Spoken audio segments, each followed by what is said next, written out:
La autoridad federal es extraña a la mente moderna. Sin embargo, es un concepto bíblico. Es la enseñanza de que el padre es el que representa a su familia, a sus descendientes. Prueba de esto lo encontramos en Hebreos 7, del 9 al 10. Y por decirlo así, en Abraham pagó el diezmo también Leví, que recibe los diezmos, porque aún estaba en los lomos de su padre cuando Melquisedec le salió al encuentro. Leví era un descendiente lejano de Abraham. Sin embargo, se dice que Leví pagó diezmos a Melquisedec aun cuando Leví todavía no había nacido. Leví no llevó físicamente a cabo el pago de los diezmos. Fue Abraham quien lo hizo. Pero sabemos también que Abraham era la cabeza representativa de sus descendientes. Así, podemos decir que Leví también pagó diezmos a Melquisedec. La autoridad federal también encuentra su lugar en Romanos 5, del 12 al 14, donde Pablo dice: Por tanto, como el pecado entró en el mundo por un hombre, y por el pecado la muerte, así la muerte pasó a todos los hombres, por cuanto todos pecaron. Pues antes de la ley había pecado en el mundo, pero donde no hay ley, no se inculpa de pecado. No obstante, reinó la muerte desde Adán hasta Moisés, aun en los que no pecaron, a la manera de la transgresión de Adán, el cual es figura del que ha de venir. En estos versículos vemos verdades teológicas profundas.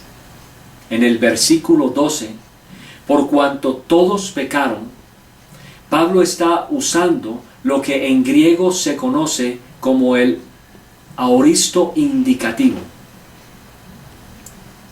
Esto significa que una acción se completó en el pasado. Por lo tanto, de esta expresión podemos llegar a una conclusión lógica. En su teología sistemática, Wayne Grudem dice: pero no era cierto que todos los hombres habían efectivamente cometido las acciones pecaminosas en el momento en que Pablo estaba escribiendo, ya que muchos ni siquiera habían nacido todavía, y muchos otros que murieron en la infancia aún antes de cometer actos conscientes de pecado. Por lo tanto, lo que Pablo estaba queriendo decir aquí es que cuando Adán pecó, Dios consideró cierto que todos los hombres pecaron en Adán. También considere por favor estas dos citas siguientes que tratan con el tema de la autoridad federal. El punto de vista de la autoridad federal considera a Adán, el primer hombre, como el representante de la raza humana, ya que la misma se generó por él. Como representante de todos los humanos, el acto de Adán al pecar fue considerado por Dios como el acto de todas las personas, y la muerte, la cual es la penalidad, fue hecha judicialmente para todo el mundo. El siguiente comentario dice: la autoridad federal de Adán es reconocida y descansa en su autoridad natural. Adán fue nuestra cabeza natural antes de ser nuestra cabeza federal. Sin duda, Adán fue hecho nuestro representante federal por ser nuestro progenitor natural, y fue de tal manera establecido que su representación afectaría nuestros destinos. Y debido a esto, es que nuestra propia naturaleza fue la que estuvo en juicio en él. Por lo tanto, debe quedarnos claro que Adán nos representó a todos, y que cuando él cayó, todos caímos. Algunas personas pueden objetar y decir que esto no es justo, sosteniendo que nosotros no tenemos que ser responsables por el pecado de Adán. ya que no fue nuestra culpa que él pecara. Pero aún así, somos afectados por el pecado de Adán. En primer lugar, el pecado original es la enseñanza de que el primer pecado cometido por Adán nos trajo tanto culpa como una naturaleza caída. Nos trajo culpa debido a que Él nos representaba. Y cuando Él murió espiritualmente, nosotros también morimos espiritualmente. De hecho, nacemos muertos espiritualmente. Primera los Corintios 15:22. Porque así como en Adán todos mueren, también en Cristo todos serán vivificados. Debido a que Adán es nuestro padre biológico desde la creación, todos los seres humanos heredamos su naturaleza pecaminosa.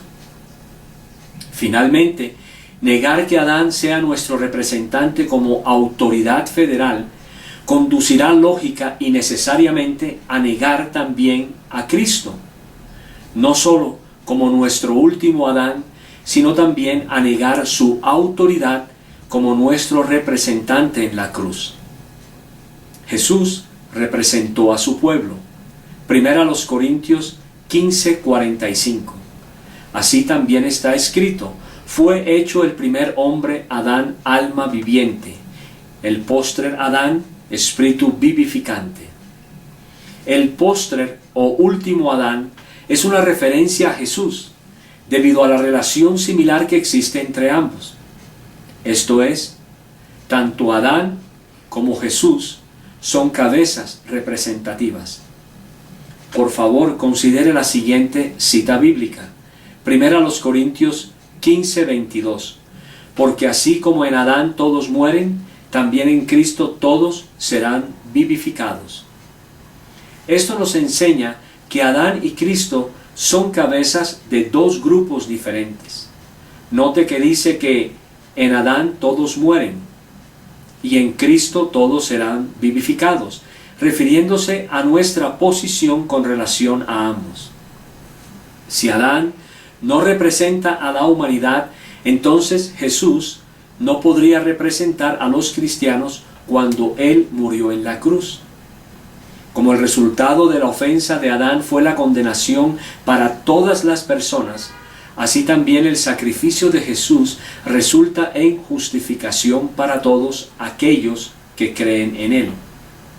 Esto se debe a la autoridad federal, representación legal, de que todos en Cristo podemos ser salvos.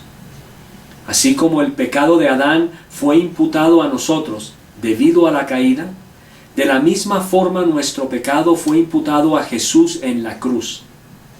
De esta forma, su justicia es imputada a nosotros cuando lo recibimos por fe. En otras palabras, si esto no fuera por la idea bíblica de la autoridad federal, que una persona representa a otras, entonces Jesús no podría habernos representado en la cruz. Si Jesús no nos representó en la cruz, entonces no se nos podría decir que, porque habéis muerto y vuestra vida está escondida con Cristo en Dios. Y si morimos con Cristo, creemos que también viviremos con Él. Jesús, entonces, nos representó totalmente en la cruz, y es por eso que podemos decir que hemos muerto con Él. Si no fuera por la autoridad federal, repito, esto no sería posible y no podríamos haber muerto con Él. La autoridad federal es un concepto bíblico con algunas ramificaciones importantes. Debido a que es un concepto bíblico, podemos disfrutar de la salvación, haber muerto al pecado y poder descansar en Cristo, el cual nos representa delante del Padre al cumplir satisfactoriamente la ley de Dios.